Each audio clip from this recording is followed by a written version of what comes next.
هلو عبد الناصر. صاحب وان كندواي عبد الناصر كسودو سومال ودن تي في بركو رئيس. كندواي صاحبكي أديكو قاليا. الله عز عبد الناصر waxaan ka rabnaa bal adiga maadaama aad dadka dhalinyarada ku nool gobolada ii sheeg maxaan ku raad degmada lagu hayo kamida dhalinyarada kamida ku nool bal waxaan rabnaa inaan wax ka weydiino saameynta in ku yeelatay dhalinyarada Soomaaliyeed ee tahriibeysa wax taariikhda ma ka haysaa arrimaha dhacdooyinkaas dhacaysa meel la soo gudboonaaday waxa kula soo gudboonaaday ama taariikhda aad maqashay ma jiraan وجرا صاحب آدي آد وآدم مرغوري أو نحدين إجو أهابا جري والله صاحب داني بقصة دير هيدا دان كاغا شيكيو أو دليرة الصومالياتنا أي وحكو قادن أيانا بوانا أدي ملقان أو يقادو فرين تاسي mana la wadaagi kartaa maadaama tahriibtu iyo socdaaladan dhalinyarada dalkooda ay ka tagayaan dhibaatooyin badan ay ka yimaadaan oo ay uga yimaadaan ama qoysaskii ay ka dhasheen ama ayaga naftooda halis ay gashaba mana la wadaagi kartaa mid ka mid ah qisooyinkii aad adiga aad wadaagtay ama aad maqashay ama aad dad taqaanay ku dhacday والله صاحب ممكن wadaagi karaa qisadii igu xanuunka badneyd haye waxa weeyeen saaxiibkay oo ahaa garabkaygii midig ahaa walaalkay oo wallahi aan wax ku kala goosan jirnay oo guri aan soo wada seexan jirnay oo yaani cid ay alla mooyaan cid kale aynan kala kaxaynin ayaa saaxiibkay waxa ku dhacay waxaan soo wada dhiganay dugsi hoose kadib markaan soo dhamaynay horta qisadan waxaan anu wacdi ay tahay in dhalinyarada Soomaaliyeed meel kasta joogaan ay waana ay tahay waxa ay ku qaataan sax waxaana ka sheekeynaya qista yaab badan aniga murugo igu ahayd dhalinyarada Soomaaliyeedna rabo inay wax ku qaataan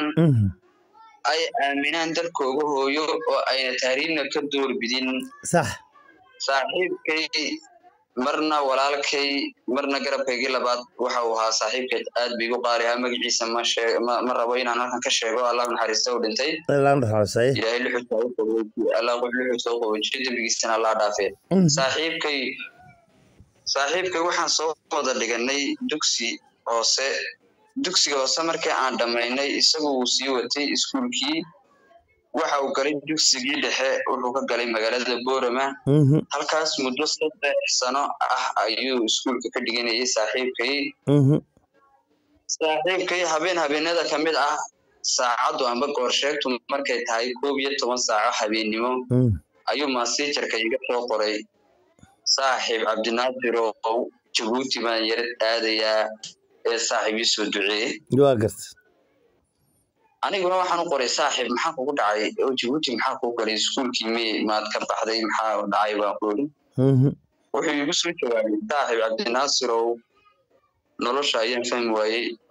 waxay u adkaatay nolosha adoo saaxiib iskuulkiina waan xiray Djibouti baan galayay soo duceeyay waa gartay hay Allah ku garab galaan u qoray saaxiibaan ku soo duceeyay Allah ku garab galaan ku yiri adoo 10 maalmood kadib waxaan ogaaday inuu tahriibay oo reerahoodii hooyadii oo wixii family-gii oo wada murugaysanadu family iska dan yar buu ahaa xoolana ma lahayn beerana ma lahayn guryahan siina ma lahayn tahriib kadib saaxiibkay waxa uu igala soo xiriiray Liibiya kadib saaxiibkay waxa uu galay Liibiya markii uu galay Liibiya waxa uu igala soo xiriiray WhatsApp-ka waa gartay waxa uu soo duubay cod isagoo la jirgaraacayo oo la dilayo saaxiib Cabdinaasir oo waan tahriibay waxaan tagay Liibiya waxa la igu haystaa lacag dhan $16,500 واجرت ayaa la igu haystay aabahay la socodshii iisoo qoray cod igu soo dhigay واجرت markaas waxaan ku wari saaxiib maxaa dhacay saaxiib oo la soo dhigay juuntan tagay saaxiib واجرت صح saaxiib maxaa kugu dhacay soo dhigay juuntan tagay halka baad u leexatay saaxiib saaxiib maalintii xaggaas ay la leexatay buu haddaba aabihii markaan la hadashiyey adugu muddo dheer kadib iyo rafaad kadib iyo lacag ururin lacagtii intii u badnayd waa la bixiyey waxaa ku hadhay lacag $5,000 ayaa u hadhanayd oo lagu lahaa intii u badnaydna way baxday adugu intii uu lacagtii la ururinayay iyo intuu jeelka Liibiya ku xidhnaa 8 bilood bay qaadatay codad bisu dhigi jiray saaxiib lacagtii magafi isagoo saaxiib bal isaan saxaroonayo saaxiib bal xanuun baa ka dilaacay meesha xanuun awgeed buu dhintay saaxiibkay marka 27 bishii 10aad 2024 ayuu magafi soo qoray ninkii saaxiibka ahaa uu dhintay Allah u naxariisto simiri baan Allah idinka siiyo uu dhintay salaama ayuu soo qoray واجرت magafuna waa mid taariibayaasha kamida oo Soomaaliya oo meesha jooga oo markii aan wareystay wuxuu yiri anigu taariib baan ahaa markii lacag la ii waayay ama lacag waayay ayaa waxaan sameeyay ayay iga dhigteen turjumaan oo dadkan baan la baraanta u garaaca saaxiib aba taariib baan ahay wax lacag kuma hay meesha waan ku xidhanayo oo ku qasbanayo dadkan u garaaca saaxiib aba soo ducay in Ilaahay meesha ay dhaafiyo haye waxaan ku wari ninkii bal oo saaxiib ma soo sawirtido ma la aasay mise waraabaha loo dhigay wuxuu guri ninkii Liibiyaanka meedkiisa gala wareegay waa gartay lacagtii intuu badnayna saaxiib walkaas lagu waayay ninkiina waa la waayay saaxiibkay haayo aad baan ugu murugooday oo wallahi waan isbedelay marka dhibaatadaas ay leedahay oo deegaanka marka adigu marka ninkaas baad aad u taqiinay aadna kugu dhawaa cisho madax ahaydeen saaxiibo isku dhawaayeen waxbarashada soo wadaag jirteen dhalinyaro kale oo sida u tahriibtay oo dhibaatada inta la ay ku dhacday oo aad taqaan ma jirtaa ama ay mid lamid ay soo martay oo jiraan aad iyo aad u jiraan adu lama soo koobi karo oo jiraan qaarna Ilaahay nasiibkoodu u dhaafiyay qaar wixii time ku dhamaadana way dhinteen qaar qalina waxay ku jiraan jeelasha ay ku xidheen wali way joogan qaarna way ku hamiyeen inay tahriibaan deegaankeena aad bay ugu badan tahay marka Cabdiraas ma dhigi kara shabakado dadka dhalinyarada u sahlaya ama dadka ku shaqeysta in dhalinyarada laftooda dhiirigeliyaan ama ayagoo aan lacag ka qaadan yiraahdaan lacagtii dib baa laga helayaa in mari reerkaadii adiga markii lagu kaxay adigu waad helaysaa u sahlaya ayaa ka howlgalo ka qowlaysta dhalinyarada Soomaaliyeed masaakiinta oo reerahooda joogo maaragtay deegaankooda jooga waa laga hortagi karaa xal waa la samayn karaa inkastoo bini'aadankuna amba dhalinyarada Soomaaliyeedna isku fikir aan ahayn oo marka dad calooshiisa u shaqeysta markay maanka ka bedelaan ay raacayaan sax horta marka dawlad leedahay ayaa wax la xakameyn karaa waxna la joojin karaa sax waxa uu sababaya ciyaalka amba dhalinyarta Soomaaliyeed amba haldoorkeena taariikhana waxa weeye dawlad la'aanta iyo burburka ka jira Soomaaliya haday haystaan dawlad aan haysano amba aan dawladeeni federaalka Soomaaliya berigii kacanka sii jirto inaga Yurub aan lahayn ba hadana inuu soo dalxiistay lahaa waa sax waa garan waa dareemi karaa laakiin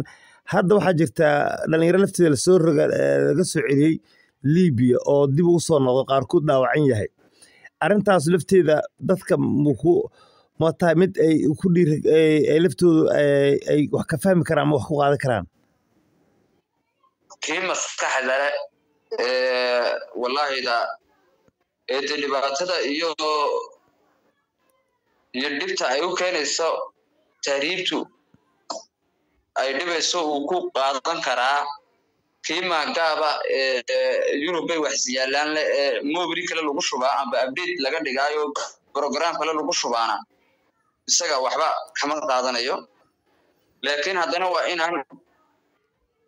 dhalinyarada Soomaaliyeed wax loo sheegaa oo lagu baraarujiyaa aba la xasuusiyaa dhibaatada iyo khatarta ay leedahay tahriibtu iyo dhibaatooyinka loo marayo. Cabdinaasir hadda waxaa taa nin dhalinyaro nin iska xil saaray inaad dhalinyarada Soomaaliyeed baraarujiso inaad tahriibta sida dhalinyarada ugu wacyigelin nin u istaagay baa tahay arrintaas adiga kugu dhiirigeliyay ma arrintan dhacdadan saaxiibka ku dhacday baa ku xanuujisay ma taasa kugu dhalisay inaad arrintan u istaagto oo aad baraarujintan bilowdo si dadka dhalinyarada ah loogu joojiyo tahriibtooda halka deegaanadoodana ku iimaanka ay ku iimaansadaan waxa Ilaahay ka siiyo. ها ما دام كوي صاحب خي مر ولا لكي مرنا ينادر كي ده أنت كنت مدي نكا صاحب كي إن كلو كبدن أو ولا لا هي أو مدة الصوماليين ويكوي من قارنا جالش يكبوحان قار مالين كست يتكون أو قفا أيا بدكو دجا قار يجوا الحاد كوجي بري بالسعودية markaas taasaan kula soo wadaagay aba kula soo xiriiray dareenkaas ay qaaday waan saysan waayay iyo dhibaatada ay leedahay aniguna waxaan wacyigelinta aan u fidinayay inaan uga digo walaalahay ummadda Soomaaliyeed aba dhalinyarta agteeda joogta in ayna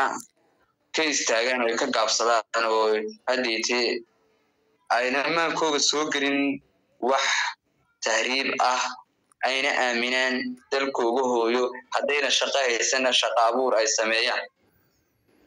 Cabdinaasir runtii nin diilada taa hawshan hawl dawlad iyo dad in iska xil saaran ama hay'ad dawlad iska xil saartay ay ahayd laakiin nin dhalinyaro adiga runtii